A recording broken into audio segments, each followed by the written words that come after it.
नमस्कार, मैं हूं आपका दोस्त एंड होस्ट शौकत। जीतने वालों को मेरा प्रणाम और संघर्ष करने वालों को मेरा सलाम। स्वागत करते हैं हम प्रोग्राम सफ़ेद कोट में फरिश्ता। आज हमारे साथ में हैं doctor Vipul Khandelwal, medical director, consultant internal medicine and critical care, apex hospital, Jaipur. Doctor साहब, स्वागत करते हैं हम आपका अपने प्रोग्राम के अंदर। थैंक यू शौकत जी। पहला सवाल सर आपसे ये है कि आपके पेरेंट्स क्या करते थे, और जब आपने डॉक्टर बनने का निश्चय किया तो पेरेंट्स का क्या रिएक्शन था? आपको डॉक्टर बनने के लिए किसने इंस्पायर किया? तो शौकत जी, सबसे पहले तो मैं आपको बधाई देना चाहूँगा कि आपने इस तरह का एक कार्यक्रम बनाने का सोचा, और धन्यवाद इस बात के लिए भी कि इसके लिए आपने मेरा चयन किया। तो जैसा आपने मुझसे पूछा कि पेरेंट्स क्या करते थे, तो मेरे फादर ज्वेलरी का बिज़नेस करते थे। और एक इंटरेस्टिंग बात ये बताऊं कि मेरे फैमिली में, मेरे ख़ानदान में मुझसे पहले डॉक्टरी तो छोड़िए, किसी ने साइंस भी नहीं ली थी। तो I was the first one who took science. हमारे यहाँ कंसेप्ट था कि जो लड़के थे वो सब कॉमर्स लेते थे, बिजनेस करते थे, और जो गर्ल्स थी वो जनरली आर्ट्स लेती थी, बीए वगैरह करते थे। कोई भी बंदा साइंस में नहीं था, तो मैं पहला था। तो नेचुरली मेरे फादर के लिए भी थोड़ा शॉकिंग था। उनको यही उम्मीद थी कि मैं भी ज्वेलरी का बिज़नेस ज्वाइन करूँगा, पर मेरा शायद बहुत ज़्यादा इंटरेस्ट नहीं था उसमें, या यूँ कहिए कि डेस्टिनी थी, तो मैं इसमें आ गया। और जो आपने पूछा कि किसने इंस्पायर किया, तो एक मेरा मित्र था क्लास 11 में। उसने मुझे प्री मेडिकल टेस्ट का एक सिलेबस ला के दिया। 11th में हम पढ़ने में अच्छे थे, तो साइंस ले ली, कॉमर्स में इंटरेस्ट था नहीं। और उस ज़माने में या तो मेडिकल होता था या इंजीनियरिंग, या कुछ बच्चे एनडीए में जाते थे। तो मेरा एक बहुत अच्छा दोस्त था, उसने पीएमटी का सिलेबस मुझे ला के दिया कि यार अपन ये पीएमटी देंगे। तब प्री मेडिकल टेस्ट होता था, आजकल तो नीट होता है। तो मैंने कहा ठीक है यार, ये पढ़ लेंगे। तो 1-2 महीना हमने सिलेबस के हिसाब से तैयारियां चालू करी, करते गए। और इंटरेस्टिंग बात ये हुई कि उस लड़के ने 2 महीने बाद बोला, यार विपुल मैं तो नहीं दूंगा। मैंने कहा भाई तू मुझे मरवा रहा है, तू तो छोड़ के जा रहा है। और अल्टीमेटली वो चार्टर्ड अकाउंटेंट बना, और आजकल वो ऑस्ट्रेलिया में है, और किस्मत ने मुझे डॉक्टर बनाया। बहुत ही इंटरेस्टिंग सफ़र रहा सर आपका। सवाल नंबर 2 है विपुल सर मेरा आपसे कि what is the one things you really like about this professional? तो शौकत जी, आजकल जितना प्रोफेशन वाइड स्प्रेड है, और आप सभी जानते हैं प्रोफेशन में क्या है क्या नहीं है। जो क्वेश्चन आपने अच्छा पूछा, ये पॉजिटिविटी के लिए पूछा आपने मुझसे। तो सबसे अच्छी चीज़ जो मुझे प्रोफेशन में लगती है, हमें लगता है एज अ डॉक्टर, किसी भी फील्ड में हो, किसी भी ब्रांच में हो, मैं खाली इंटरनल मेडिसिन क्रिटिकल केयर की बात नहीं करूँगा, कहीं ना कहीं हमें ये लगता है कि हम मरीज का शायद किसी एंगल से कुछ थोड़ा बहुत भला कर पा रहे हो। मैं ये कभी नहीं कहता कि हम मरीज को ठीक करते हैं, ठीक करने वाला ऊपर वाला है। अगर हम ही ठीक करते तो शायद कोई मरता ही नहीं विश्व में। पर हमारे मन में एक थोड़ा सा सेटिस्फैक्शन ये आता है कि उसकी प्रॉब्लम के टाइम पे, उसकी इलनेस के टाइम पे, उसकी सिवियरिटी ऑफ डिजीज़ के टाइम पे हम शायद उसे कुछ गाइड कर पाए, या कुछ एक राह दिखा पाए। ये एक बहुत अच्छी सेटिस्फैक्शन की फीलिंग देता है, और ये मुझे बहुत खुशी प्रदान करता है। Thank you sir. Sir, doctor और पेशेंट्स का जो रिलेशनशिप होता है वो एक बड़ा यूनिक सा एक रिलेशनशिप है उन दोनों का। आपका इस डॉक्टर और पेशेंट्स के रिलेशनशिप के बारे में आपका क्या सोचना है? तो इस मामले में मैं थोड़ा सा कंजर्वेटिव हूँ। आजकल कंज्यूमरिज्म का ज़माना है, हर चीज़ कंज्यूमर बन गई है और प्रोडक्ट बन गया है। लेकिन अगर आप मुझसे पर्सनली ये क्वेश्चन पूछेंगे तो मैं थोड़ा सा पीछे जाना चाहूँगा, और मैं ये कहूँगा डॉक्टर और पेशेंट का एक बहुत अच्छा अजीब सा रिश्ता है। वो रिश्ता है जो प्योर ट्रस्ट पे जुड़ा है। मैं कई बार अपने पेशेंट्स को कहता हूँ कि अगर आपको अपने ट्रीटिंग डॉक्टर पे ट्रस्ट नहीं है, तो आप यकीन मानिए आप ठीक नहीं हो सकते। ऐसा मेरा फर्म बिलीफ है। In spite of all this consumer forum और ये और वो, आप सभी एलिगेशंस और ये आजकल सब कुछ हो रहा है, लेकिन कहीं ना कहीं एक ट्रस्ट रिश्ते में होना ज़रूरी है। पेशेंट को एक ट्रस्ट होना चाहिए कि उसका ट्रीटिंग डॉक्टर या उसकी ट्रीटिंग टीम उसके फेवर के लिए काम करेगा। देखिए, एक्सेप्शंस हर जगह हैं, हर फील्ड में, हर प्रोफेशन में, अच्छे भी बुरे भी। हम उनको छोड़ दें अपवादों को, तो as a general rule, as a majority rule, मैं यही कहूँगा एक ट्रस्ट होना चाहिए। एक अजीब सी डोर है, अनदेखी सी डोर है पेशेंट और डॉक्टर के बीच में। पेशेंट अपना सब कुछ ट्रस्ट करेगा तो ही वो ठीक हो पाएगा। डॉक्टर अपना भरसक प्रयत्न करेगा। आपके माध्यम से मैं दर्शकों को भी बताना चाहूँगा कि सर आप जहाँ पे भी इलाज करा रहे हैं, जिस भी फील्ड में, जिस भी लेवल के हॉस्पिटल में, भले ही वो छोटा हॉस्पिटल हो या ऑल इंडिया इंस्टीट्यूट लेवल का हॉस्पिटल हो, जहाँ तक हो सके आप ट्रस्ट रखिए अपने ट्रीटिंग डॉक्टर पे, ट्रीटिंग टीम पे। कहीं ना कहीं यकीन मानिए शौकत जी, ये चीज़ें आपके ठीक होने में बहुत हेल्प करती हैं। इसको मैं सबसे इंपॉर्टेंट चीज़ मानता हूँ डॉक्टर पेशेंट रिलेशन के लिए। विपुल सर, बहुत खूबसूरत जवाब दिया है आपने। एक बहुत आजकल आपको पता भी होगा, हर डिस्ट्रिक्ट में एक मेडिकल कॉलेज आ रहा है, तो बहुत सारे नए जो डॉक्टर्स जो हैं, आने वाली जो जनरेशन है वो आ रही हैं। तो एक डॉक्टर जो होता है वो कैसे तय करता है कि वो सिटी में रहें या वो मेट्रो सिटी में रहें, या वो गवर्नमेंट में जॉब करें या वो प्राइवेट सेक्टर के अंदर जाएं? क्या पैरामीटर्स होते हैं जिससे कि एक डॉक्टर अपनी कर्म भूमि को तय करता है? तो शौकत जी, जैसा आपने कहा, इतने मेडिकल कॉलेजेस खुल रहे हैं, और ना सिर्फ मेडिकल कॉलेजेस बल्कि आप प्राइवेट सेक्टर में भी देखें तो जो स्थिति आज से 10 साल पहले थी, आज हम उससे कहीं आगे हैं। आजकल छोटी जगहों पे भी बहुत अच्छा इलाज होने लगा है, बहुत अच्छे हॉस्पिटल्स हैं। किसी ज़माने में ये समझा जाता था कि हर डॉक्टर या हर इंसान ये चाहता था मैं मेट्रो सिटी में रहूं, बड़े सिटी में रहूं, चाहे कह लीजिए उसकी फैसिलिटीज़ ज़्यादा होती थी, या यूँ कहिए बच्चों के लिए फैसिलिटीज़ या स्कूल कॉलेजेस की फैसिलिटीज़ या एंटरटेनमेंट के साधन वहाँ ज़्यादा होते थे।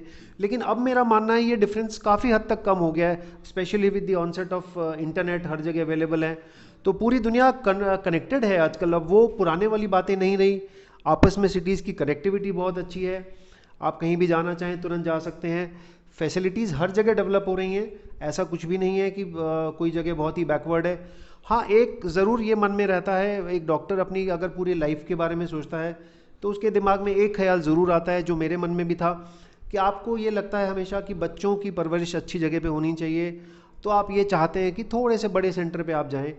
लेकिन फिर भी आप मानिए शौकत जी, ऐसा नहीं है कि हमारे छोटे सेंटर्स ख़राब हैं या वहाँ बिल्कुल बेकार फैसिलिटीज़ हैं, ऐसा बिल्कुल भी नहीं है। कुछ एक फैक्टर्स होते हैं ओरिजिन के, जैसे कोई डॉक्टर पर्टिकुलर एरिया से बिलोंग करता है तो कहीं ना कहीं उसके मन में ये रहता है कि मैं कुछ अंश तो इस बात का रहता ही है कि मैं अपने एरिया को सर्व करूं, वहाँ के लोग जिनके साथ वो पला बड़ा है उनके सर्विस में काम आऊँ। देखिए शौकत जी, पैसा हर जगह मिलता है, it is not only money, government में भी है, प्राइवेट में भी। अच्छा, रही बात गवर्नमेंट और प्राइवेट की जो आपने पूछा, तो गवर्नमेंट के कुछ अपने कंस्ट्रेंट्स हैं, कई बार चाहते हुए भी लोगों को गवर्नमेंट जॉब नहीं मिल पाता, लिमिटेड सीट्स होती हैं, and you know multiple reasons कि आपको मनचाही गवर्नमेंट जॉब्स नहीं मिल पाती। तो कुछ एक कंसेप्ट ये होता है, पहले भी था, कि गवर्नमेंट में अपॉर्चुनिटीज़ ज़्यादा होती हैं, आपको लर्निंग बहुत ज़्यादा मिलती है। क्यों? क्योंकि नंबर ऑफ़ पेशेंट्स आप बहुत ज़्यादा देखते हैं।